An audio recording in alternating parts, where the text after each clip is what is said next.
পাকিস্তানের করাচিতে ভূমিকম্পের পর সৃষ্টি হওয়া আতঙ্কের সুযোগে মালির কেন্দ্রীয় কারাগার থেকে পালিয়ে গেছে অন্তত 200 জনেরও বেশি কয়েদি।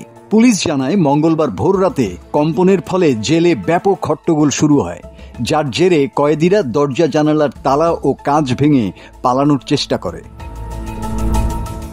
করাচির মালির এই জেলটি সিন্ধু প্রদেশের দ্বিতীয় বৃহত্তম কারাগার। ঘটনার দিন 2200 কয়েদি ধারণ ক্ষমতার জেলটিতে ছিল প্রায় 5000-এরও বেশি কয়েদি। অতিরিক্ত চাপের মধ্যেই ঘটে এই ঘটনা। পালিয়ে যাওয়া কয়েদিদের মধ্যে 80 জনকে পুনরায় গ্রেফতার করা হয়েছে, তবে এখনও অন্তত 130 জন পলাতক।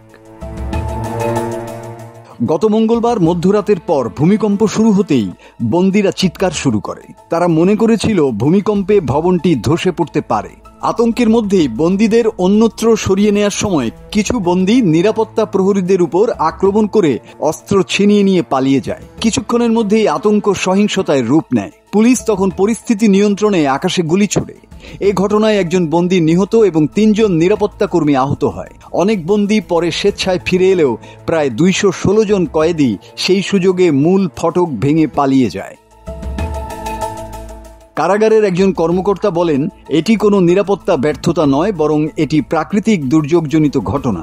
সিন্ধু প্রদেশের কারামন্ত্রী আলী হাসান জারদারি ঘটনাটির তদন্তের নির্দেশ দিয়েছেন এবং দায়ীদের বিরুদ্ধে কঠোর ব্যবস্থা নেওয়ার হুঁশিয়ারি দিয়েছেন।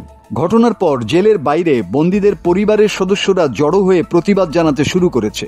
কর্তৃপক্ষ জানিয়েছে, পরিস্থিতি স্বাভাবিক না হওয়া পর্যন্ত বন্দীদের সঙ্গে সাক্ষাৎকার বন্ধ থাকবে। এ নিয়ে স্বজনদের মধ্যে অসন্তোষ দেখা দিয়েছে। এই ঘটনা পাকিস্তানের সাম্প্রতিক সময়ে অন্যতম বড় কারাগার পালানোর ঘটনা হিসেবে বিবেচিত হচ্ছে এবং এটি কারাগারগুলোর অবকাঠামো ও জরুরি পরিস্থিতিতে নিরাপত্তা ব্যবস্থার দুর্বলতা তুলে ধরেছে। মাসুদ হাসান, বাংলা টিভি।